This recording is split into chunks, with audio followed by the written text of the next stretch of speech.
Boa noite a todos. Nós vamos começar as reuniões do segundo semestre, nas nossas reuniões magnas. Hoje eu tenho a satisfação de poder ter um colega nosso da medicina intensiva de muito tempo, o Dr. Alexandre Isola. E o Dr. Alexandre é pneumologista, é intensivista.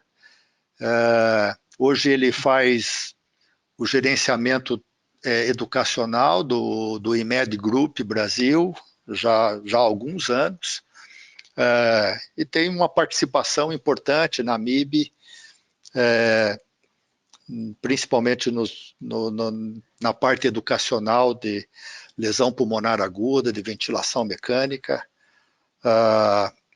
O Dr. Péricles também está presente, o Alexandre, junto com o Péricles e junto com outros, foram idealizadores do curso do Venuti.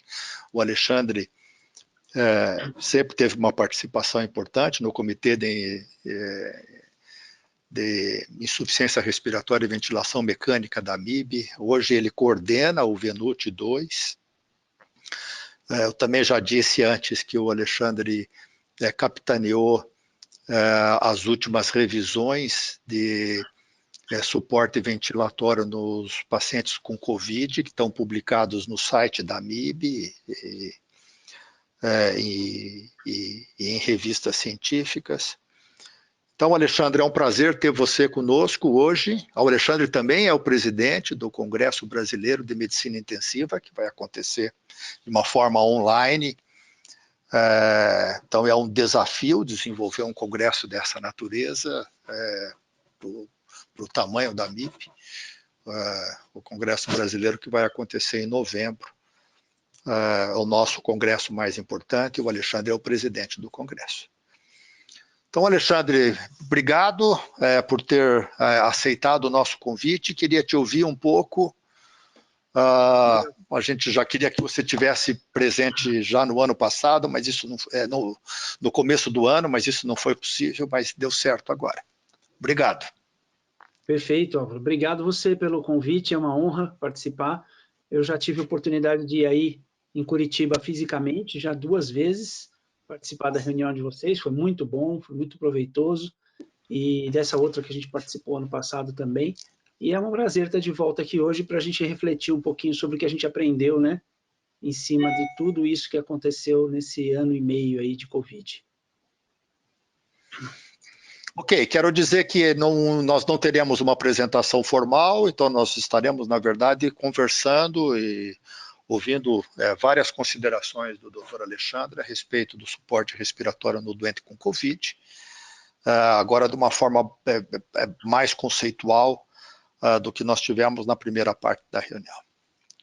Eu fiz aqui algumas considerações, algumas perguntas, aqui tem algumas perguntas que eu vou fazer, mas eu gostaria que todos participassem, que a gente não ficasse limitado à minha entrevista. Eu gostaria que a Mirella, o Péricles, e todos os coordenadores, o Rafael, que é o nosso presidente da SOTIPA, está aí presente, a Fernanda, que tem uma larga experiência, o Danilo, a Laure, a Carol, enfim, que todos nós pudéssemos participar desse bate-papo, dessa conversa com o Alexandre. Alexandre, acho que a primeira pergunta, assim, existe alguma diferença do ponto de vista de desfecho nas formas de administração de oxigênio para um doente com Covid não entubado? Quer dizer, a administração de oxigênio de alto fluxo, nós devemos, de alguma forma, nos fazer esforço para poder ter a oxigenação de alto fluxo, ou a VNI é suficiente? O que você acha de CPAP?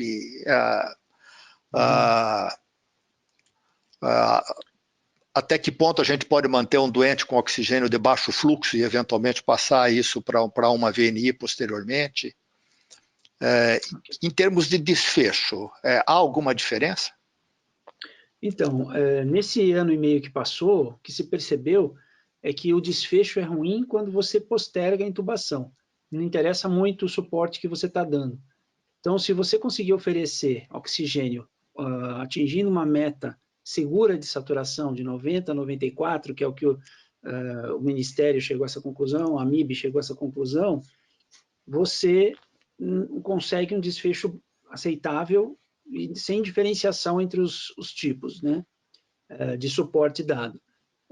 Quanto a perseguir a obtenção do catéter nasal de alto fluxo, é louvável por ser um recurso a mais.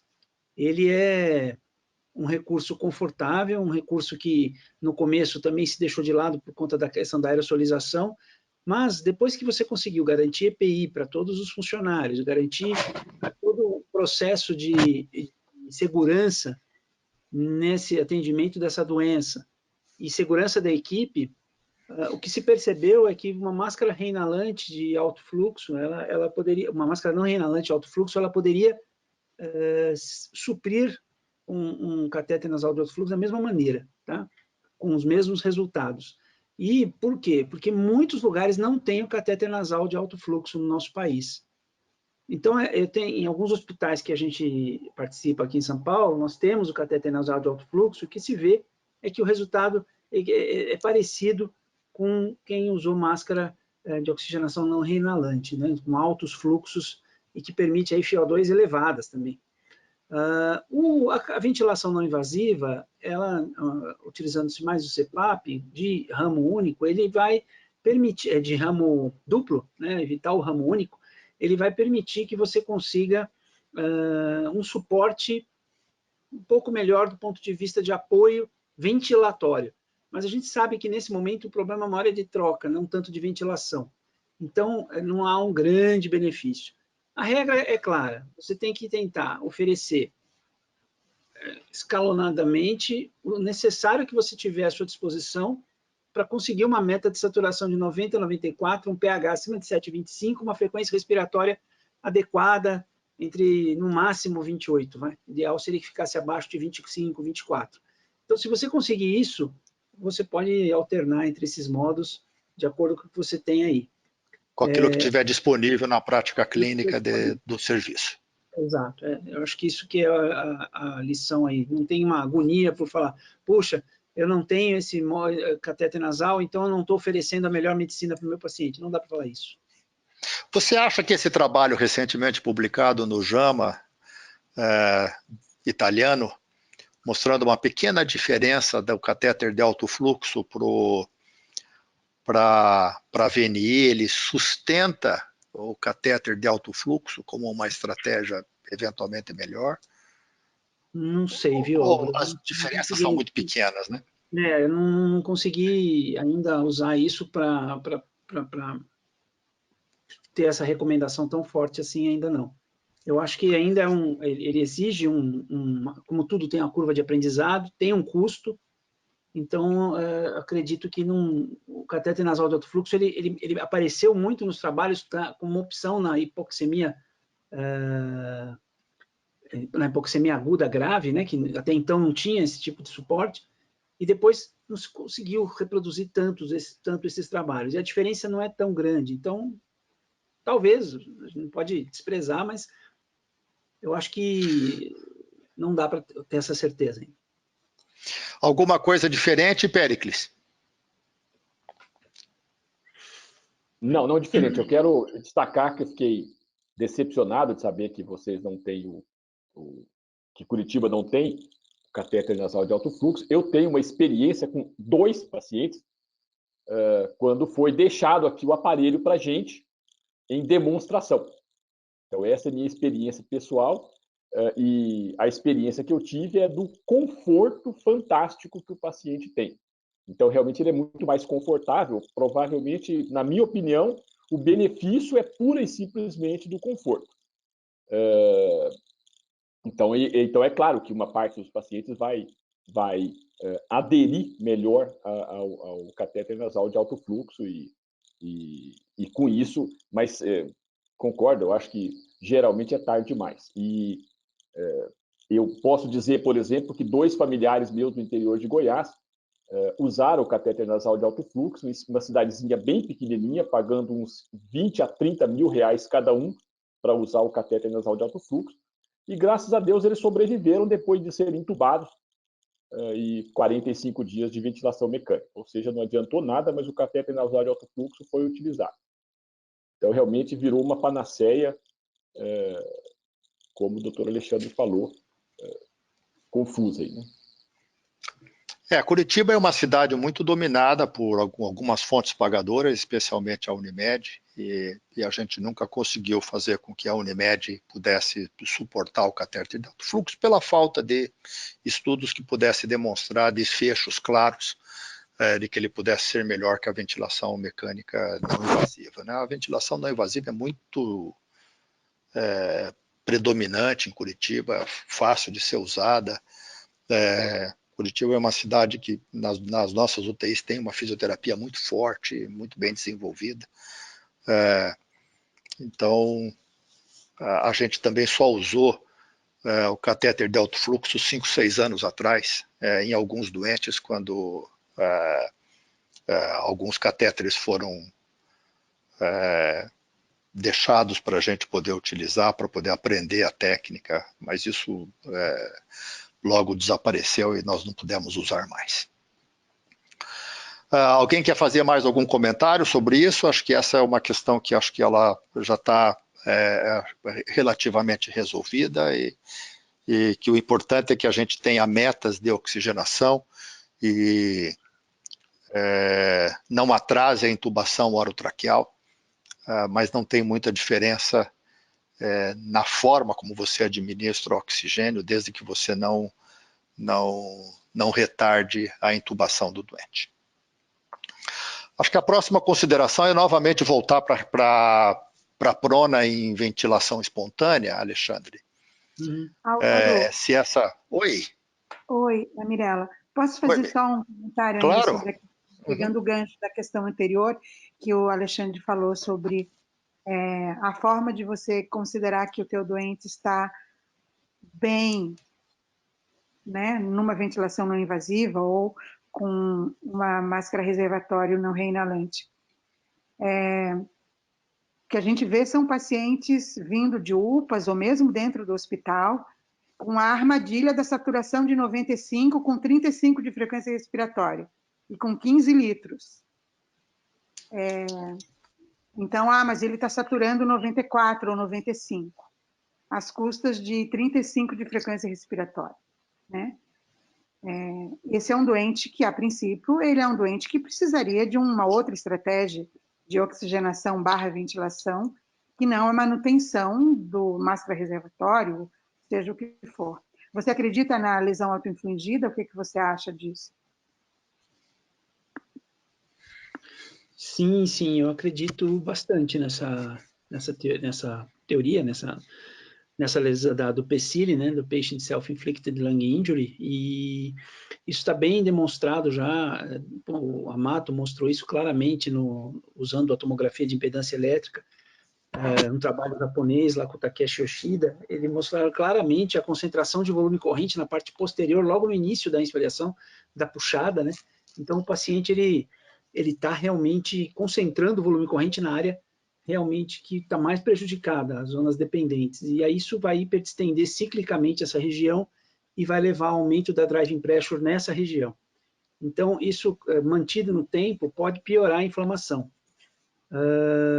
Claro que isso foi abordado pelo Dom Marini, pelo Gattinoni, naquelas publicações do ano passado, como um dos principais mecanismos da piora do paciente com Covid e a justificativa para se intubar o paciente precocemente, sedar e curarizar, também associado aos primeiros trabalhos de não invasiva que vieram de Wuhan, que tiveram um resultado ruim com a não invasiva. Então, associou-se isso e, na época, se chegou à conclusão que seria melhor intubar e já colocar o paciente num sistema fechado, com um filtro expiratório tipo EPA N99, para diminuir a chance de contaminar o ambiente e a equipe. Depois, se percebeu que não era bem assim, né? Me lembro bem, no começo, desespero para intubar, as pessoas inventaram técnicas, borrachinha de seringa colocada no tubo para evitar a volta do ar. Enfim, tentaram uma série de coisas assim, e tinham medo da contaminação, é natural, né? Depois, hoje, se viu que não precisa isso, não há necessidade disso, é só tomar os cuidados adequados. Mas voltando ao que você falou, Mirella, realmente, esse é o que eles chamam de vortex vili, né? Quer dizer, quando você tem uma lesão pulmonar, essa lesão pulmonar causa um aumento da permeabilidade endotelial e epitelial, há um vazamento capilar, há uma passagem de proteínas, líquido dentro do alvéolo, isso faz com que esse alvéolo não participe da troca gasosa, isso vai se disseminando e vai levando a um aumento do shunt. E a gente sabe que shunts acima de 12%, 13% é muito difícil de haver uma compensação efetiva. Se chegar num shunt aí de 20%, você aumenta a FiO2 e você não tem a saturação. Então, isso vai acontecendo e essa piora dessa hipoxemia leva a essa puxada maior do paciente, esse balanço que eles chamam de Pendeluft, né? Esse balanço de pressão esofagiana, esse deslocamento do ar dentro do pulmão, e isso piora mais a inflamação e ele entra, na verdade, nesse ciclo que ele não é um ciclo horizontal, né? Cada vez que ele roda, ele desce um pouco mais. Por isso que eles deram o nome de vortex vili. E é verdade, realmente isso acontece, mas não acontece só na COVID, né? Acontece em todas as situações de insuficiência respiratória. E a COVID também acontece isso com frequência. A solução para isso é complicada. Ou você melhora a oxigenação para quebrar o ciclo, e aí você vai poder usar não invasiva, vai poder usar cateter nasal, e tem que observar que o paciente melhorou. Não adianta você conseguir, como você bem observou, colocar o paciente saturando razoavelmente bem entre 90 e 94, e ele está parecendo um peixe fora d'água, entendeu? Quer dizer, super taquipneico, usando musculatura acessória, extremamente descompensado. Então, esse paciente, ele continua tendo PCIL, ele continua puxando o ar demais, apesar de ele estar saturando bem. Então, esse é um paciente que precisa entubar. Se você conseguir, com ventilação não invasiva, ou o suporte que for, catéter, enfim, o que for, máscara não inalante, que essa oxigenação melhore, e isso tem um impacto no centro respiratório do paciente, que ele abaixe a frequência respiratória, que ele diminua o uso da musculatura acessória, aí você está quebrando a fisiopatologia da PCIL. Aí vale a pena tentar manter ele fora da ventilação mecânica invasiva. Então, eu acho que esse é o raciocínio principal que a gente tem que tentar ver no dia a dia. Não é fácil, não é uma decisão uniforme, alguém falou aí, eu não me recordo, perdão, o nome, mas falou aí muito bem de customização. A gente precisa realmente ficar de olho nesses pacientes, porque a evolução não é uniforme, eles infelizmente não vão evoluir todos igual, e isso é ruim, né, porque todo mundo sempre quer seguir algum protocolo, alguma receita, mas na verdade a evolução varia. Outra pessoa também aqui nessa mesma reunião comentou que pacientes que chegam com 5 litros por minuto, em 12 horas evoluem com intubação, e outros que chegam com 15 litros são pronados e eventualmente melhoram. Então, realmente, essa evolução é muito particular. Mas eu acredito na PCIL e eu acredito nessa fisiopatologia. Eu não tenho por que desacreditar dela. Ela tem um racional muito forte e ela realmente acontece. Mas acho que fica aí a mensagem, né? Que a estabilização, ela é considerada estabilização não com foco na saturação, né? Mas com foco nos sinais todos da presença ou não de insuficiência respiratória. E isso é frequência respiratória, uso da musculatura acessória, fala entrecortada ou não, e mais a saturação na oximetria, né? Acho que essa é uma mensagem bem importante, né? Que essa decisão, ela sempre é subjetiva, né? E a gente enfrentou um outro problema, aquela ideia de que 100% dos Covids que vão para a ventilação mecânica e são entubados morrem. Então, essa mensagem que também foi socializada, a gente recebia doentes com óbvia indicação de intubação, frequência respiratória, uso de musculatura acessória, que não queriam ser intubados de jeito nenhum, mantinham um nível de consciência. Não, mas se eu for para o tubo, eu vou morrer. Então, ainda houve esse ato de autorização de procedimento, que é um ato médico, de indicação médica, mas muitos pacientes se recusavam a serem intubados e acabavam indo para a intubação em situação de emergência, né? O médico tinha que prestar o cuidado emergencial de vida ou morte, né? Então, a gente também passou a enfrentar isso aí, nessa decisão tão subjetiva que é indicar a intubação ou não, né? Dos doentes com insuficiência respiratória em geral, porque essa discussão de postergar ou intubar tarde demais, ela não é da COVID, né? Ela dessa situação do doente com SARA ou SRAG em geral. Essa é uma coisa, né, antiga e todo mundo que faz medicina intensiva aí há muito tempo já sabe dessa subjetividade da gente indicar ou não, qual é o momento correto de não passar do ponto para indicar a ventilação mecânica invasiva, né? Obrigada. Infelizmente, Mirela, a imprensa ela tem um papel fundamental, mas às vezes as pessoas leem o que querem ler, né? E quando eles divulgam dados que são retirados de avaliações de dados de mortalidade, realmente, assusta. E o povo vai marcar aquilo que realmente assusta, que é o óbito, né? Eu acho que o Álvaro, assim como o apresentador, o Dani, né, colocaram muito bem a sensação. Vou tentar colocar aqui uma ideia minha, que é nós, nos últimos 10 anos, tivemos uma diminuição do aparecimento de SARA. Não sei em Curitiba, mas aqui em São Paulo estava difícil. SARA grave diminuiu muito. SARA grave diminuiu muito, né? Então, na nossa época, 20 anos atrás, que a gente via SARA toda hora, antes de sepsis, da sepsis melhor, enfim, tudo aquilo. E aí, o que acontece? A gente percebeu que os jovens, eles se acostumaram nos hospitais, principalmente nos hospitais particulares, a ter um padrão de pacientes na UTI, que, assim, pegar uma porcentagem, uma UTI de 10 leitos, 2 muito graves, ou 1 muito grave, 7 pós-operatórios, 2 clínicos, sei lá, ou isso varia de unidade para unidade. De repente, eles se viram com todos graves, né? E são pacientes que são realmente muito demandantes. Então, a enfermagem foi estressada, a físio foi estressada, o médico foi estressado ao limite, acima do que estava acostumado.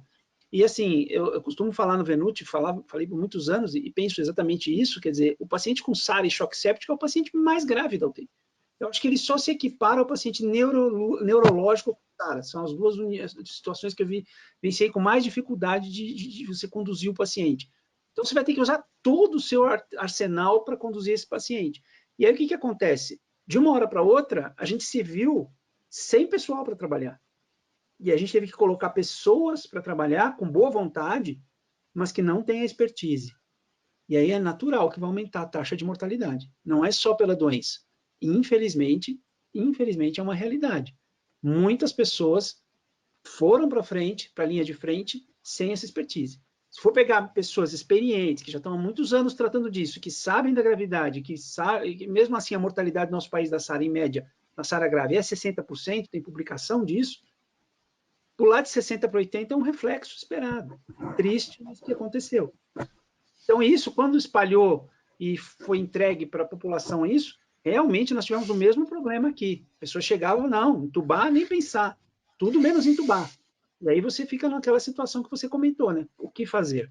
A questão ética. Você acaba virando uma situação paralela, como se fosse um testemunho de Jeová que não quer transfundir, e você tem que esperar ele perder o nível de consciência para poder tomar a decisão jurídica, né? Para evitar a morte. E isso é muito ruim, né? Porque o paciente vai para uma condição de intubação com chance de parada cardíaca, uma intubação de alto risco, né? Digamos assim. Muito bem, ótimo o caminho que a discussão tomou. Acho que a Mirela e o Alexandre tocaram em um ponto muito importante, que foi o que motivou a ideia da intubação precoce lá atrás, que foi a da lesão pulmonar autoinduzida, autoinfligida. Ou seja, o volutrauma, a lesão pulmonar causada por aumento de distensão alveolar, que ocorre nos doentes que você faz ventilação não protetora, no doente que está entubado, ela também pode acontecer pela ventilação espontânea.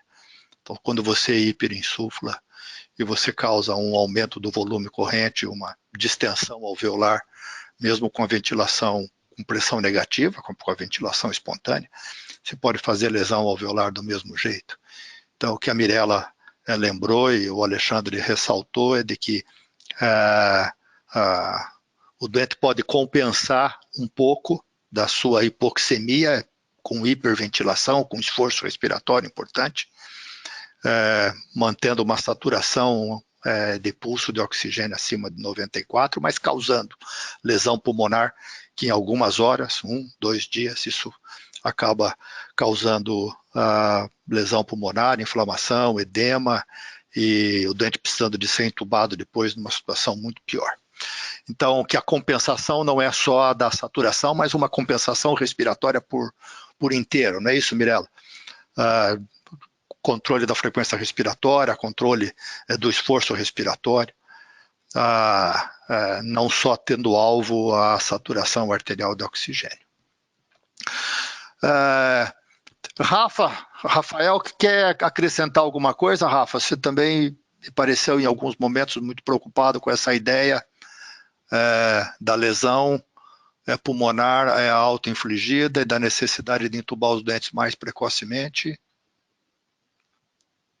Tudo bem, Rafa?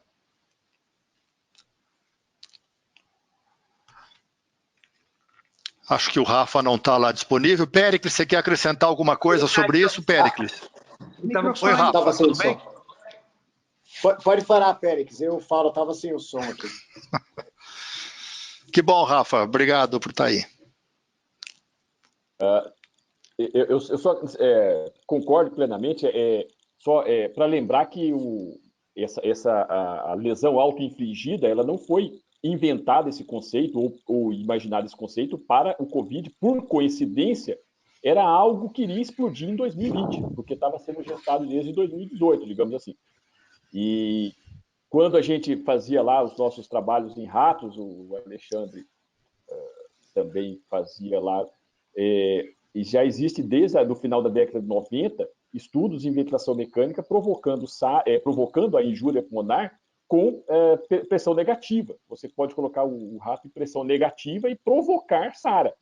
Então, na verdade, o que interessa é o conceito da pressão transpulmonar, muito mais do que o conceito da pressão medida diretamente, né? Então, esse conceito é fundamental. E eu até acho que o benefício de se preocupar com isso que a Mirella falou e o Alexandre enfatizou, não é só com a PEVIRE. A PEVIRE foi um argumento usado pelo Gattinone para poder fazer a intubação precoce, que eles estavam assoberbados de casos, como o doutor Alexandre falou. Eu acho que a questão é a fadiga, o paciente está fadigando, e ele ainda tem, no caso do Covid, aí especificamente o Covid, a tal da hipoxemia feliz, a hipoxemia, que ainda pode piorar o processo, digamos assim, pelo fato de ter uma percepção psicológica talvez menor. Então, acho que não é só pela injúria da distensão em si, mas pela fadiga muscular e talvez acidose metabólica associada além da respiratória que o paciente está tendo. Então, concordo, esse é talvez o maior desafio realmente e que virou essa confusão toda aí. Eu só queria fazer uma pergunta para o Alexandre, que é uma pergunta, assim, uma dúvida que eu tenho ficado nos últimos tempos. Alguns medicamentos têm sido lançados, foram lançados, e que aparentemente eles são muito mais úteis no paciente pré-intubação, ou não intubado, se possível, que não vá para o tubo, do tipo tocilizumab ou o remdesivir, digamos assim. Se você, não sei se você teve a experiência e a sua ideia, se o paciente tomou esses medicamentos, aí sim, você posterga mais, você é mais conservador para esperar a resposta a esse tratamento, digamos assim? Olha, não tive essa experiência grande para falar não, Péricles, mas eu acredito que a resposta não é tão rápida a ponto de quebrar esse processo, entendeu? Eu manteria, se o paciente está, a clínica é soberana, se ele melhorou, eu esperaria, se ele está numa curva de subida e resposta, esperaria, senão eu seguiria com o processo de ventilação. Ok? Não, Oi, Rafa. Agora eu posso falar. Boa noite a todos. Boa noite, Alexandre. Então, a gente acabou discutindo já também sobre essa pressão negativa auto-infligida bastante. Acho que foi algo que a fisiopatologia, apesar de ser, como o Péricles falou, já vir sendo estudada, realmente a gente acabou descobrindo, ou se dando conta dela aí agora por causa do Covid. Acho que essa hipóxia feliz, como o Péricles falou também, acho que foi um negócio que o Gattinone descreveu lá no começo, que a gente, inclusive, tinha mais SARA com complacência pulmonar normal, complacência pulmonar boa, né? Coisa que no passado a gente não via. SARA para a gente era geralmente com complacência pulmonar comprometida, e acho que realmente foi um grande desafio, assim, a parte inicial é um desafio ainda, mas quando que a gente iria ou não iria, então, proceder à intubação, e a gente foi mudando o nosso tratamento ao longo desse tempo. Realmente é um desafio, concordo com a doutora Mirella, que realmente o Alexandre, né, que o fato do paciente estar saturando bem, às vezes faz com que a gente, às vezes, tende a retardar um pouco a intubação, porque a gente tenta customizar a beira do leito, às vezes o paciente é mais novo, mas acho que nós temos que estar atento mesmo a todos os dados que nos levam a pensar numa insuficiência respiratória, não só a saturação, como frequência respiratória, o conforto e o fato do paciente ele poder fadigar, e se você tem ou não uma terapia que você possa colocar que o paciente fique confortável, como uma VNI, o paciente responda ou não responda bem. É uma situação complicada, é difícil, a gente usou, também não temos grandes experiências, mas a gente deve ter usado aí pelo menos uns 12 a 15, uns 15 mais ou menos, tocilizumab aqui, assim, no nosso hospital, né, em torno de uns 15, e acho que a princípio nenhum paciente a gente levou em conta o retardamento da intubação por causa dessa droga, né? Mesmo porque todos eles já usavam o corticoide como anti-inflamatório, então já tinha uma droga, via de regra, que estava querendo atuar como anti-inflamatório pulmonar. Exato. Oi, doutor, tá me ouvindo agora? Estou te ouvindo. Uhum. Quem que está falando? É João. Oi, João. Estou te ouvindo. Manda abraço. Queria aproveitar esse gancho que a doutora Mirella levantou sobre um pouco da fisiologia, fisiopatologia envolvendo o Covid, e seriam dois tópicos, basicamente. Um é sobre a ventilação não invasiva, né, onde a gente tenta ofertar, suprir a demanda da hipoxemia do paciente, fornecendo cada vez mais oxigênio em alguns casos, chegando até a estourar, né, o fluxômetro ali da máscara com reservatório, do catéter nasal, né, passando os 15 litros. E se na experiência do Dr. Alexandre, do Dr. Pérez, que estão acompanhando, se eles acham que essa hiperóxia, né, que não chega aí para o sangue, né, mas ali o alvéolo vai estar 100%, né, vai estar saturado de oxigênio, essa hiperóxia dentro do alvéolo poderia agravar a lesão, né, piorando a inflamação, porque o problema não está no fornecimento de oxigênio, está na transição ali que ele vai fazer dentro do alvéolo para o sangue, que vai comprometer provavelmente a saturação. E já aproveitando que eu vi que o Dr. Pérez comentou sobre shunts, se teria espaço, assim, às vezes, para indicar uma intubação às vezes, antes do aparecimento da clínica, o gradiente alvéolo arterial, se seria factível a beira do leito para tentar mensurar essas zonas de shunt que podem... Entendi. Bom, eu acho que sua observação é muito interessante em relação à questão da toxicidade do oxigênio, e continua a mesma regra, né? O oxigênio em excesso vai poder levar à produção de radicais livres e levar a algum grau de fibrose, algum grau de toxicidade. Mas a gente não tem uma descrição de que essa oferta de oxigênio esteve associada ao pior prognóstico desses pacientes. Não tem uma documentação sobre isso. A questão toda voltamos para trás, se você já está estourando o fluxômetro e o paciente não está saturando, você já está dando 100%. A máscara reinalante com fluxômetro de 12 a 15 litros, ela dá 90% ou mais. Então, a não reinalante, né? E aí o que acontece? A questão aí, o foco é outro, né? Mas é interessante seu ponto de vista. Quer dizer, será que isso também não é um fator a mais para piorar a situação? Pode ser. E com relação ao gradiente alveolo-arterial, você pode até tentar calcular, mas não vai fazer diferença na prática clínica. Você não vai deixar de intubar ou intubar por causa do resultado do gradiente alveolo-arterial. Não sei se o Pérez concorda com isso. São mais dados de monitorização, mas não creio que isso vai um pouco complicar mais o seu dia a dia e não acho que agregue tanto valor. Concordo com o doutor Alexandre, e mesmo porque não há nenhum trabalho que pelo menos eu não conheço, assim, sobre a toxicidade do oxigênio sem que haja hiperóxia sanguínea, hiperoxemia. Exato. Porque isso ficaria quase impossível. Mas como o doutor Alexandre falou, se você já está dando tudo isso de oxigênio, uma maneira que eu me lembro quando eu era residente, a gente observava isso, existe uma coisa bem clara, quanto menor o volume minuto do paciente, mais proporcionalmente você está dando oxigênio, porque ele está puxando menos oxigênio de fora e mais o oxigênio daquele ali.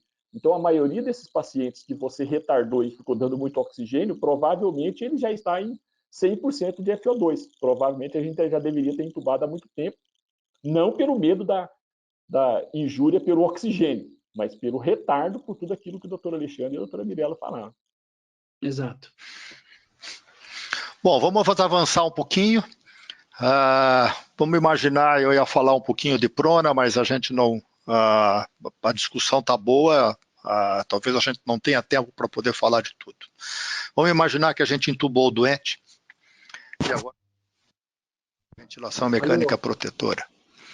Uma ventilação mecânica protetora com volume corrente ao redor de 6, uma driving pressure de 15, uma pressão de platô 25, 30, uma PIP 10, 15. É diferente no doente com Covid do doente não Covid, Alexandre? Não. A mesma ideia. O conceito é o mesmo. Ventilação protetora é a mesma coisa. O problema é que está surgindo agora, né? As novidades que vêm surgindo agora é a questão da mechanical power. Então, existe todo um estudo em cima da mechanical power, tentando entender quais são o efeito de cada um desses parâmetros em relação a essa energia que é transmitida de uma forma dura pelo ventilador e mecânico. Acumulada dentro do alvéolo. Exatamente, todas as estruturas, né?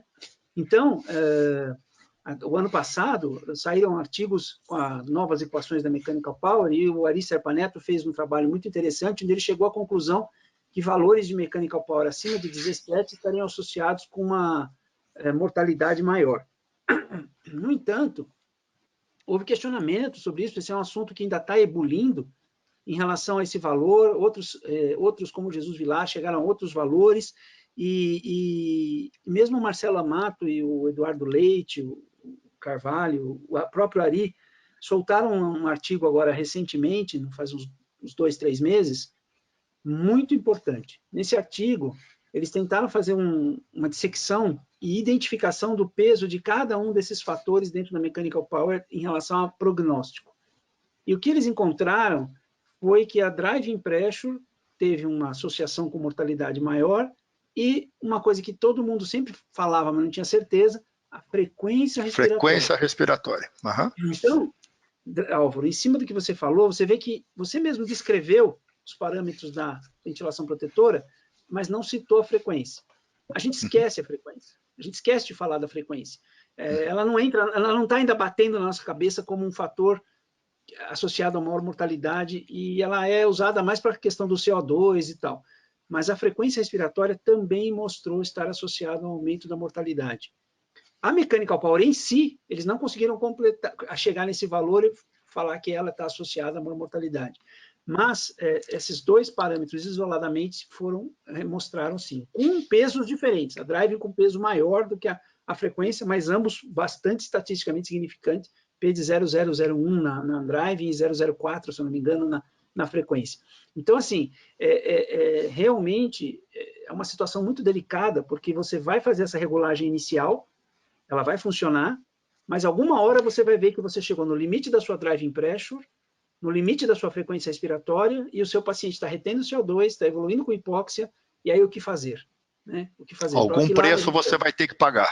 Exatamente. Então, que preço? Eu acho que o menos ruim é a frequência. Então, tentar mexer com a frequência e tentar o máximo possível preservar a driving pressure. Mesmo assim, a gente sabe que chega um momento que você vai ter que não subir a driving, porque isso seria inconsequente, mas acabar indo para uma ECMO, com outro tipo de suporte, se o paciente piorar com a evolução, mesmo já tendo pronado e mesmo pronado evoluindo mal. Mas se você tiver que pagar o preço para poder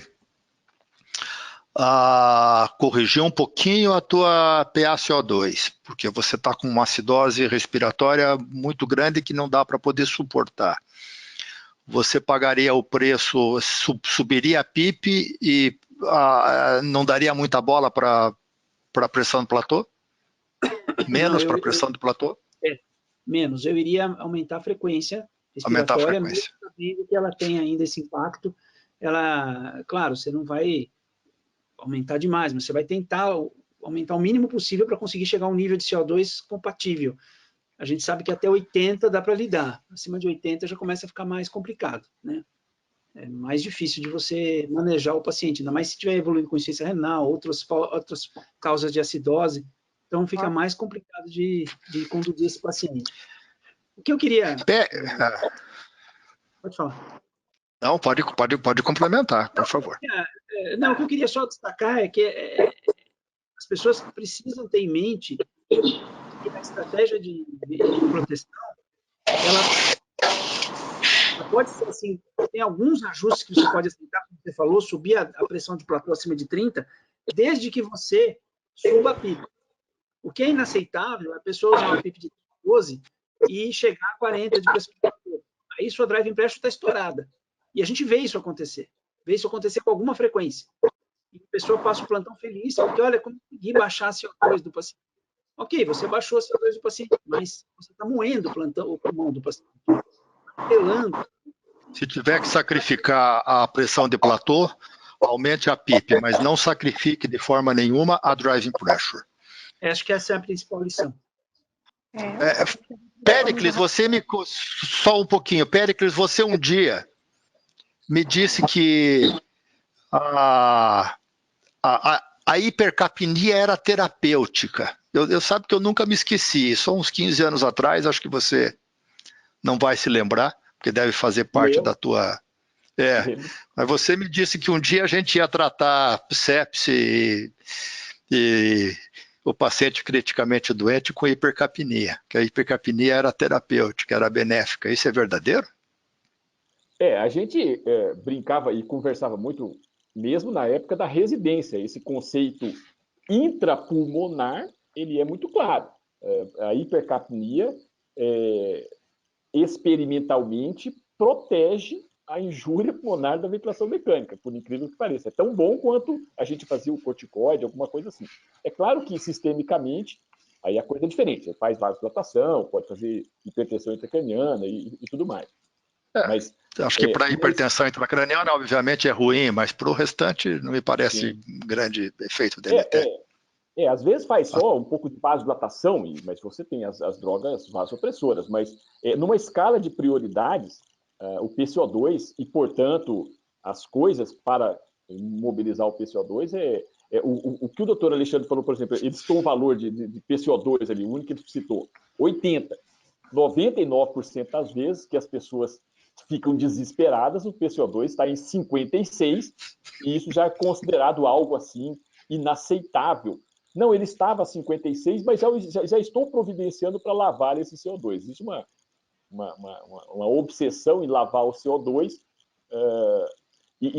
mas o que eu acho mais legal em relação a essa questão do... Que para você parece excessiva, desde que o doente esteja suportando a acidose. Sim. Eu só queria falar sobre essa questão do mechanical power, justamente essa coisa fantástica que foi quando o pessoal colocou uma fórmula simplificada mostrando a frequência respiratória. Aí que você se toca, que você está fazendo aquela injúria 3.600 vezes por dia. Quando você coloca a frequência respiratória, sei lá, não sei quantas vezes por dia, mas você faz uma injúria incrivelmente repetitiva. E, portanto, aumentar a frequência aumenta a injúria. E a gente tem que deixar isso claro. Sempre vai haver um preço e a frequência respiratória, talvez até, para mim, muito mais do que o manejo direto, talvez o simbolismo disso, de que a injúria é ciclo a ciclo. E se eu aumento a frequência, eu estou aumentando mais vezes essa injúria. Eu posso completar um negocinho, Álvaro? Claro. Isso que o Péricles falou, é mais ou menos você pegar um martelo no dedo, se você martelar de levinho o dedo 100 vezes, ou você martelar 5 vezes, mas muito intenso, o que vai ser pior? Entendeu? Então, essa é a discussão. Eu dou leves marteladas na ponta do dedo e tolero 20 vezes por minuto.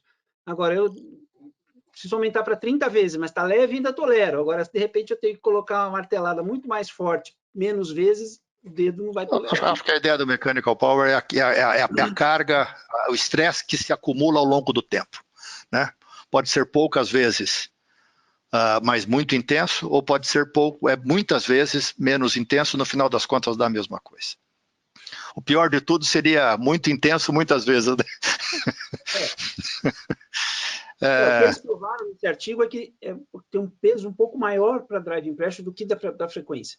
De 4 vezes de diferença. Não é tão desprezível a diferença, mas é um artigo baseado em números, toda uma avaliação em cima de dados. A gente precisa de mais estudos. Perfeito. Alguém queria fazer alguma pergunta, alguma consideração que eu atrapalhei? Desculpa. Não, Tá aberto. Eu queria... Né, a gente tem em mente, né, Alexandre, que realmente a mecânica pulmonar é algo que a gente tem que respeitar. Inclusive, acho que no trabalho original do Marcelo Amato, ele mostrou mesmo que você estourando o platô, mas mantendo drive pressures dentro, né, do limite respeitável, até 15, você diminuiria uma mortalidade, coisa que antigamente a gente achava que o platô era o nosso sarrafo. E a gente tolerava menos CO2 também, né? A gente não chegava a tolerar até 80, porque, a princípio, nós tínhamos em mente que até algum CO2 acima de 55 milhas de mercúrio seria deletério para a gente. Como a gente tem essas duas informações, tanto da mecânica quanto do CO2, qual que seria o momento assim que você tomaria uma outra estratégia? Assim, na verdade, é o seguinte, eu acho que a gente não deve estourar a mecânica mesmo para controle de CO2, porque você estaria ajustando a gás e não tratando o paciente. E o nosso objetivo é tratar o paciente. A gente não pode ficar promovendo uma inflamação pulmonar induzida pela ventilação mecânica. Mas, com essa frequência respiratória, já que a gente não vai estourar o volume, que a gente deve respeitar a mecânica pulmonar, e não adianta a gente ajustar uma gás hoje, que o paciente vai morrer daqui 72 horas, né? E se o CO2 teu estoura, você, assim, até quando seria esse seu sarrafo, assim, ou seria só mais pelo pH, ou te incomodaria o número absoluto de CO2? Não, eu acho que você tem que pensar no geral, né, no paciente, não dá só para ser só o número absoluto de CO2. Quando eu falei 80, porque tem alguns protocolos que seguem essa linha, mas obviamente que você tolerar 80 de CO2, tem que ter um bicarbonato lá em cima. E muitas vezes esse paciente está com choque, está consumindo bicarbonato, e aí é que dá o desespero, porque fica inadministrável. As drogas começam a não funcionar, Nora não funciona porque o pH está muito baixo, começa a ter um monte de complicações. Então, não dá para só se basear em 80, tem que pensar no pH, não há dúvida nenhuma. Se você vê que você está nessa situação e você já pronou o paciente, porque a prona pode melhorar a CO2. A prona tem um fator, ela é uma manobra de recrutamento. Ela abre alvéolo. Então, eventualmente, você tem, inclusive, tem um trabalho importante do Gattinoni, de muitos anos atrás, mostrando isso, né? Ele mostrou melhora de mortalidade em quem reagia à queda de PCO2, independente da oxigenação. Então, se cai a PCO2 com o paciente pronado, esse paciente tem um prognóstico melhor. Então, você deve pronar também pensando na melhora da CO2, não só da oxigenação. Agora, você já pronou o paciente, você já está com a ventilação otimizada, você está com toda a parte metabólica fazendo o possível, tratando a insuficiência renal, dialisando, enfim, e mesmo assim, o CO2 está nesse grau, a hipóxia está nesse grau, você vai ter que começar a pensar em ECMO, né? Não tem muito. Foi comentado no anterior a questão do óxido nítrico, mas infelizmente na revisão que a gente fez no ano passado, na comitê de ventilação mecânica, não teve nenhum benefício claro com o uso de óxido nítrico, diferente daquele que se viu na SARA grave de outras causas. Então, se você tiver o recurso, não é fácil, quer dizer, não é fácil, não é comum de ter, você precisa ter a oferta, né, os torpedos, tem que ter o aparelhinho para dar em partes por milhão, é uma coisa bem específica. Se você não tiver tudo isso, não vai dar para fazer. E tendo tudo isso, os que fizeram não tiveram nenhuma grande diferença em relação à melhoria do paciente. Então, não tem óxido nítrico, não tem condições de melhorar o CO2, a ECMO se pode tentar aí pelo menos uma tentativa de remoção de CO2 para melhorar a questão de manejar esse CO2. Se a hipóxia for muito importante, aí você faz uma ECMO completa com a retirada de CO2 e oxigenação propriamente dita, né? E não uma ECMO arteriovenosa externa, mas uma que demande necessidade de ter rolete para você ter débito suficiente para oxigenar. Alexandre, você queria fazer uns comentários, umas considerações a respeito da assincronia. Fique à vontade. Sim. Não, o que eu comentei, sugestão só, a questão que a assincronia é muito frequente nesses pacientes. mais frequente até do que os pacientes que a gente costuma ver, por conta do processo de desmame desses pacientes. Isso tem aparecido em diversas mesas, discussões. Parece que todo mundo está tendo parece que é um paciente mais delírio do que o habitual, com mais estresse quando ele desperta. É um paciente com mais dificuldade de manejo quando ele começa a recuperar o nível de consciência, com muita dispneia, difícil ajeitar o ventilador, e começa a fazer, por conta disso, mais assincronias, né? E essas assincronias, elas estão associadas à PCILI, elas estão associadas à piora da distensão alveolar e piora da mortalidade. Então, a gente sabe que a sincronia sempre foi um assunto que as pessoas acabam empurrando, né? Não chama o físio, eu chamo outra pessoa para resolver, se eu não sei, eu sei.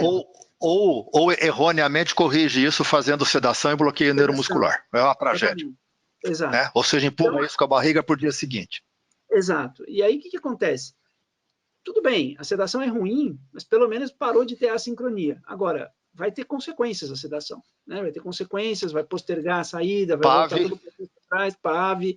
Então, não é a primeira opção. As pessoas confundem muito a sincronia com a situação ameaçadora da vida do paciente que está brigando ele está brigando, então ele está batendo na grade, ele está nervoso, ele começa a ficar se debatendo. Essa situação não tem que discutir, você tem que sedar. Ele está em ameaçadora à vida. Isso não é sincronia. Então, cuidado com a briga do paciente com o ventilador, não é briga com o leito, com a cama, com o mundo, é briga do drive, da ventilação mecânica. Então, é essa que a gente vai evitar sedar de primeiro momento, né? Porque uma vez já me falaram, mas você é contra sedar o paciente que está brigando, se é agitado. Não é agitado, não estou falando de agitação aqui, estou falando de assincronia. Agitação é outra coisa, é outra situação, né?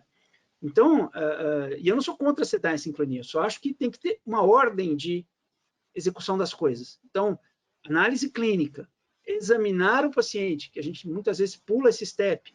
Então, auscultar, pôr a mão no abdômen, ver se o paciente está contraindo o abdômen para expirar. Ninguém deve contrair o abdômen para expirar. Se alguém está contraindo o abdômen para expirar, tem algum processo obstrutivo envolvido. Tem que ser visto isso. Observar se tem algum ruído na cânula, ausculta cervical, para ver se tem vazamento, se o cuff não está muito insuflado. Então, é importante examinar o paciente. Depois, avaliar as condições clínicas. Todo dia perguntar, pelo menos 2 vezes por dia, como é que está o gaso desse paciente? Tem hipóxia? Tem acidose? Que tipo de acidose? Como é que está a sedoanalgesia do paciente? Como é que é o esquema de sedoanalgesia? Como é que está a efetividade disso? Se tiver esses dados na mão, fica mais fácil de você manejar a sincronia. Resolvido isso, aí você também vai olhar como é que está o ventilador. Foi muito bem colocado pelo Dani, né? Não vai adaptar o paciente ao ventilador, mas o ventilador para o paciente. Então, fazer os ajustes necessários. Agora, é óbvio, o paciente está com pH de 6 e 9, não tem muito o que fazer para impedir que ele fique taquipneico. Então, você precisa fazer os ajustes clínicos, porque tem um limite que você pode fazer de ajuste no ventilador também para impedir a sincronia. Então, eu só queria ressaltar, porque é muito comum a sincronia, está associada à maior mortalidade. O próprio Marcelo Amato, numa palestra, falou que ele acha que o estudo ARTE deu errado por assincronias não diagnosticadas, é uma opinião dele. Então, a gente tem que ficar de olho. Outro dia, eu fui dar uma aula específica de assincronia, levantei uns artigos muito interessantes, mostrando como a gente não faz diagnóstico de assincronia. Quantas vezes a gente vê o paciente por dia? Uma na hora de manhã, às vezes em algumas UTIs alguém vê à tarde, se troca o plantão, senão vai ver de novo só à noite. A físio vê alguns momentos por dia, né? Mas a gente não está olhando o tempo inteiro. E o ventilador, a maioria deles não alarma para sincronia. Então, nós temos um subdiagnóstico de assincronias contínuo feito. E quando se começou a fazer esses trabalhos científicos, Álvaro, eles perceberam claramente que nós temos um problema muito sério em relação a fazer esse diagnóstico e tomar essa conduta. Então, as máquinas estão evoluindo no sentido de melhorar a precisão para conseguir ter um diagnóstico melhor de assincronia e tomar as medidas mais rapidamente. Porque está passando a sincronia, assim, na porteira, a gente nem está vendo. Alguém quer fazer algum comentário, alguma pergunta para o Alexandre? Eu vejo que a sincronia é um problema constante e talvez vocês estejam angustiados de alguma forma com isso. Álvaro, desculpa, eu queria fazer uma pergunta para o Alexandre, e queria até falar uma coisa que talvez boa parte das pessoas não conhece sobre a história do Dr. Alexandre.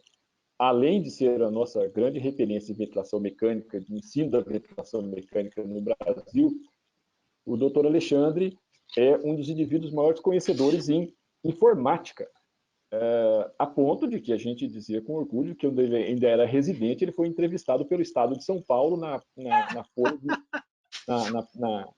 no caderno de informática da Folha. Eu não sabia disso, é verdade? É verdade, mas é uma bobagem, sem tamanho, imagina. E assim, tradicionalmente, inclusive. Bom, mas de qualquer maneira, assim, e uma coisa que eu queria saber, é muito mais a opinião dele, se agora o Covid ficou muito mais claro, porque o Covid ainda mistura essa questão de pacientes que você não sabe dizer se estão em desmame, oficialmente falando, ou estão só podendo ficar sem sedação, mas eu não vou chamar de desmame porque ainda está com 10 de PIP, digamos assim. Mas tudo bem, isso é uma quantidade gigante de pacientes. E uma coisa que o Alexandre tentou, e eu pude visualizar isso, depois eu perdi, mas eu imagino que as coisas não conseguiram dar certo, é sobre a integração máquina versus máquina dentro da UTI, ou seja, o monitor multiparamétrico conversar com o ventilador, que conversa com o sistema, e se isso vai ser um caminho, por exemplo, em relação à questão das sincronias, que acontecem milhares de vezes por dia, e a gente diagnostica uma vez a cada 2 dias, digamos assim. Não tem nenhuma dúvida, Pérez. Os trabalhos que estão sendo publicados, eles estão mostrando aí o Big Data em função desse assunto específico de assincronia. Então, jogar esses dados na nuvem, conseguir chegar num diagnóstico para a gente poder tomar uma decisão. A gente não quer que a máquina tome a decisão, mas que a gente consiga ter um índice, algum indicador que permita que a gente possa, que agregue valor à situação e possa para a gente poder tomar essa decisão do que é melhor fazer. Isso está acontecendo já. Não está na nossa realidade, mas as pesquisas estão acontecendo e vai ser integrado. Você tem uma noção, já que você falou de informática e de conexão, né, desviando um pouquinho do assunto, não sei se vocês já usaram BIS para monitorizar os pacientes, gostam de usar BIS para monitorizar algumas situações de paciente neurológico, né, ou não neurológico. E eles tentaram muitas vezes, né, colocar o BIS dentro da UTI, e uma vez eu cheguei para eles e falei, mas espera um pouquinho, eu acho que hoje a gente faz a avaliação do grau de sedação usando escalas. E quando você vê os trabalhos, são impressionantes os trabalhos. Quando você coloca o BIS, você pega pacientes que têm Ramsay de 6 e tem BIS de 20 a 60. E clinicamente Ramsay de 6. Então, esses pacientes, são trabalhos, inclusive, de farmacoeconomia, mostrando toneladas de uso de propofol que estão sendo usadas a mais, sem necessidade, e que na nossa prática clínica acabam levando a tomografias brancas, que o paciente você suspende toda a sedação, passa 2 dias, ele não acorda, não melhora, e aí você acaba falando, o que aconteceu? Vai para a tomografia, deve ter AVCzado. Aí vai lá, não tem nada, está intoxicado de substância. Então, eu cheguei para eles e falei, gente, tem que integrar o BIS com a bomba de infusão. Então, você vai lá e coloca na bomba de infusão que a máquina aumentar ou diminuir 3 ml hora, por exemplo, objetivando BIS de 60, de 50, de 40, e acabou. Você tem um melhor registro eletrônico, elétrico, né, do cerebral, da atividade. Então, assim, essa medicina de precisão, ela tem que chegar. A tomografia de impedância, ela vem ajudar também na medicina de precisão. O ultrassom também aumenta a medicina de precisão. Então, são recursos que, com certeza, nos próximos 10 anos, vai mudar muita coisa. Eu acho que a gente vai ter um grau de elaboração melhor dos dados para a gente poder tomar as decisões além da mecânica. Não que a mecânica não seja importante, eu sou fã da mecânica na beira do leito. Inclusive, esse é um ponto muito importante. Eu até queria voltar nisso, que o Álvaro colocou. A gente vai estabelecer lá a ventilação inicial e tal. Isso, quando a gente fez aquela reunião que eu falei lá no Ministério da Saúde, a suprassocietária, lá com o Carvalho, todo mundo, ficou difícil. Na hora de fazer o fluxograma, que hora que entra o momento da mecânica? A mecânica tem que ser feita, logo no começo. Ela tem que ser executada. E as pessoas esquecem disso. Elas põem lá na ventilação e foi. Então, você precisa saber fazer a mecânica, precisa executar a mecânica de uma forma decente, eventualmente vai ter que curarizar esse paciente nesse momento, para você garantir uma medida correta de pressão de platô, uma medida correta de driving pressure, senão você vai fazer, já começa errada a ventilação. Então, a mecânica é muito importante. Mas eu tenho certeza que a gente vai evoluir para um grau eu não estou achando a palavra, mas de precisão, um grau de precisão melhor dos dados que a gente precisa para uma ventilação mais segura. Posso fazer um comentário? Claro, oi, Mi. Claro, que bom. Só um gancho nisso que o Péricles comentou e o Alexandre. Não sei se o Alexandre sabe, mas tem um projeto que está liderado pelo Carlos e pelo Marcelo, lá no INCORE, grupo da TI. Eles fizeram um software junto com a LifeMed e, na verdade, a gente aqui lá no Hospital de Reabilitação, a gente via governo do estado, a gente acabou sendo elencado para ser piloto e numa integração de bomba, ventilador, monitor, e a bomba da LifeMed, inclusive, ela é possível colocar o BIS e o tomógrafo de bioimpedância, e você ter um aplicativo no celular que você acompanha o doente com todos os dados no teu aplicativo do celular. É um projeto pioneiro lá do INCOR, ele tem outra UTI lá em Rondônia, parece que tem mais umas 2 ou 3 aí que participarão desse projeto piloto, mas esse protótipo da LifeMed, ela vai fazer, inclusive, um balanço volêmico, pelo menos tudo que passar pela bomba, ela já vai te dar no display com um balanço volêmico, e quem tiver o aplicativo, o médico, o coordenador, o diarista, enfim, ele vai conseguir ver no seu aplicativo todos os parâmetros, enfim, da integração de todos esses dados, né? Então, já é uma realidade em andamento, vamos dizer assim, né? Com um projeto de brasileiros aí. Lá na IMED, a gente participou junto com a LifeMed desse projeto também e contribuiu com algumas coisas, Mirella. E é bem interessante, inclusive, há anos atrás, não sei se o Álvaro com certeza conhece o Dias, e o Carlos Dias, e ele fez, na época, uma tentativa de um modelo para medição de diurese contínua, né? E depois acabou não avançando, não tinha as peças necessárias na época, e isso está voltando agora, né? Quer dizer, existem modelos para você conseguir ter a medição da diurese sem precisar alguém ir lá abrir, medir quanto tem dentro da bolsa coletora, e você ter esse dado também registrado em tempo real, quer dizer, você consegue ter o paciente muito mais na mão, né? Então, acho que para todo mundo entender, essa história da ventilação mecânica protetora, ela não pode ser só verificada 1, 2, 3 vezes por dia. A gente acha que a gente seta um determinado volume corrente, seta uma determinada driving pressure, e que isso fica standard, fica estável durante 24 horas por dia, 7 dias por semana, e obviamente isso não acontece.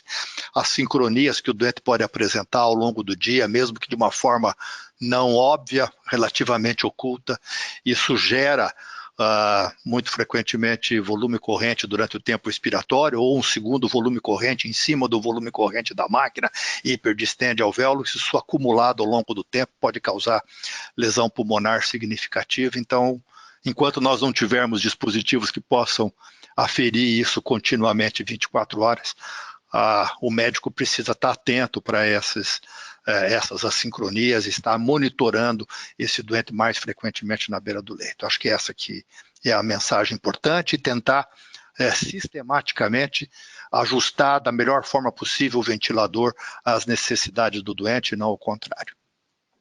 Claro que isso tem limites, é mais fácil falar, mas que tem que ser perseguido sistematicamente na beira do leito. Queria falar um pouquinho de desmame, Alexandre.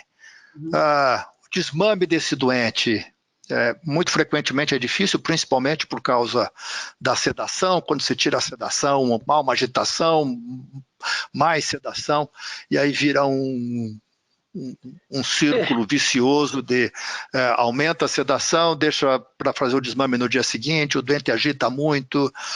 Como é que você vê isso? Alguma estratégia para poder melhorar e para tornar esse método mais soft e mais eficiente? A dúvida toda é que realmente a percepção que a gente tem é que o paciente ele acorda ou com um delírio mais forte do que mais intenso do que o habitual, ou com uma ânsia de ventilação muito grande, com uma insuficiência ainda respiratória. Então, se o paciente tem essa insuficiência respiratória ainda, ele não consegue se compensar, tem que voltar atrás. Agora, A questão do delírio, a gente não conseguiu esclarecer ainda se isso é porque a gente sedou demais por muito tempo, sabe que esse é o principal mola do delírio, né? E é um paciente que precisou muitos dias de sedação profunda com curarização, ou se teve também alguma coisa neurológica. Tem trabalhos aí sendo feitos, eu li alguma coisa, não vou me aprofundar, porque realmente não me aprofundei na leitura, mas tem trabalhos também tentando entender o efeito do vírus no cérebro, o efeito do vírus da doença mesmo, na parte neurológica. Ainda não tem nada definitivo, mas a gente sabe que existem alterações. Então, todo esse conceito, né, de paciente muito grave que está sendo despertado, leva aí um desmame mais difícil. Então, esquemas têm sido feitos para o delírio, né, aí depende do hospital, do protocolo, quetiapina, enfim, outras tentativas de você tirar esse paciente, mas não é fácil. Como você disse antes, a traqueostomia acaba sendo um recurso que tem sido indicado em alguns casos que tem dificuldade de evoluir o desmame, mas no começo, né, o que a gente viu, a maioria dos colegas postergava bastante a traqueostomia, porque o paciente ficava 3 semanas, 4 semanas e saía. Então o pessoal estava tentando deixar para traqueostomizar bem lá na frente. Depois se viu que isso não era bem assim. E agora voltamos a um padrão de traqueostomia em média, que eu tenho conversado, 10 dias. Se em 10 dias o paciente evolui de uma forma não favorável, continua evoluindo mal, dependente, com dificuldade de realizar o processo de retirada, a traqueostomia é associada. Não que ela vá realmente facilitar a saída do ventilador, mas em algumas situações ela pode ser útil, porque você pode diminuir o grau de sedação, o paciente pode tolerar mais a ausência dos dispositivos de contenção, do próprio tubo dentro da boca, então ele talvez possa tolerar melhor o despertar. Então tudo isso são recursos que a gente pode usar para melhorar aí o desmame. É complicado, nós estamos com dificuldade de sedação de droga, então difícil falar assim, uma receita de bolo que resolva o problema de desmame desses pacientes. É um problema que está em todo lugar. Todo mundo que eu converso, o desmame é difícil, é complicado. Não vi ninguém chegar e falar... Alguma ideia que os coordenadores possam nos ajudar? E aí, qual tem sido a experiência de vocês? Seria legal. Fernanda, a Laura está aí, o Danilo. Oi, doutor. A Carol. Oi, Fernanda, tudo bem, Fernanda? Que bom. Tudo bem, boa noite. Bem, a gente tem usado muito quetiapina, muito, assim. E, basicamente, assim, alguns doentes que, bem, eles estão super bem na ventilação mecânica, estão nos parâmetros para a gente baixar a sedação e começar a tocar esse desmame. Aí você desliga, ele começa a fazer um monte de assincronia, ele fica ruim, fica péssimo, assim. Acaba voltando muitas vezes, que acho que esse foi uma das grandes dificuldades, assim, né, do número de leitos que a gente teve que abrir. Nem todo mundo com uma experiência maior, assim, em ventilação mecânica, né? Então, acho que isso também prejudicou e confunde o que é sincronia com o que é delírio, com o que é agitação e virou um misto, assim, de muito dessas coisas. Então, a gente usou Precedex, claro, conforme tendo ou não tendo, clonidina em bomba, quetiapina e metadona, muito também, tá? Metadona bastante, esse fentanil e migrando já para drogas biorais. Eu acho que isso o fato de que a gente teve que estudar muitas outras drogas anestésicas que a gente não tinha na mão, não era tão habituado e muitas vezes nem não tinha muito acesso a essas drogas, a gente que está no hospital público, e agora como assim, o que tem, né? Não, tem, você tem mais essa droga, mais aquela, a gente começou vendo, mas a gente usou basicamente assim, e Aldol, né, claro, mas a gente acabou usando muito mais quetiapina, metadona, clonidina e Precedex. E alguns doentes com tudo junto, né? É isso aí. Alguma ideia diferente? Alguém quer comentar alguma coisa a mais? Estamos chegando no final já. Infelizmente, Alexandre, porque tá uma delícia. É bom, né, falar sobre isso. Oi, Luísa, tudo bem? Tudo certo. Só queria dizer que, ultimamente, uma das coisas que a gente tem usado adjuvante via sonda é a utilização de analgesia, às vezes com gabapentina, ou Olha mesmo só. com a triptilina, e isso tem ajudado aí no desmame. Não de todos, obviamente. Como falei, o gabapentina e o quê? Amitriptilina. Amitriptilina, tá. Tem ajudado porque ajuda tanto na dor, eles fazem bastante dor neuropática, e a gente também tem, por algumas vezes, usado antidepressivos, sertralina, porque eles também acho que fazem uma depressão pós-quadro grave, assim, que a gente observa que depois do início da sertralina de 10 dias, eles têm uma melhora aí do quadro cognitivo.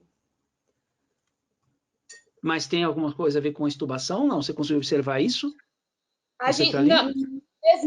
No desmame em geral, assim, muitas vezes é no paciente traqueostomizado que já está com a gente há mais aí de 3 semanas. Entendi, interessante. E que tem um cognitivo muito impaired, assim, muito ruim, e que a partir do momento que a gente começa a fazer suplementação aí aumentando os receptores serotoninérgicos, às vezes a gente melhora um pouco o quadro cognitivo.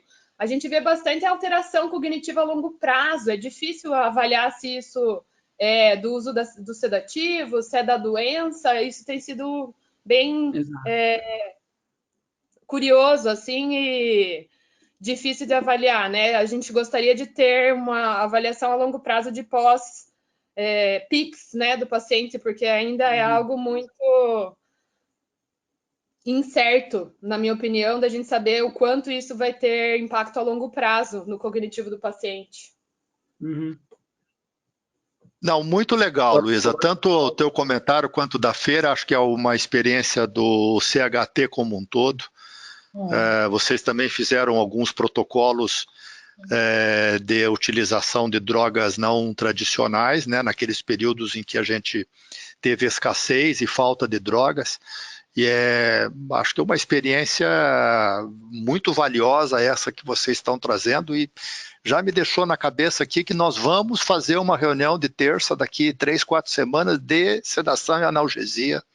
A gente tem que visitar isso outra vez, né? Sair do tradicional do hormonida, propofol, dexmedetomidina e fentanil, né?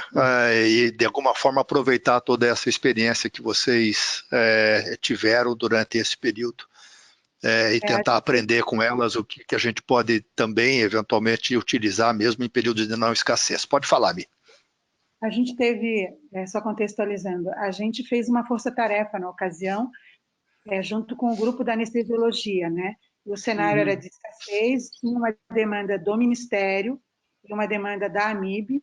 Então, a gente passou a pesquisar, enfim, toda essa questão da dificuldade. Realmente, desde o princípio, os colegas que efetivamente começaram a atender os doentes, era dificuldade para sincronia com o ventilador e agitação psicomotora, e dificuldade de sedação e dificuldade de retirada. Isso foi uma coisa que esses doentes são diferentes por conta disso. Acho que isso foi um consenso que logo veio, assim. E daí, nesse contexto, é que a gente montou esse protocolo, que foi um protocolo para o Ministério.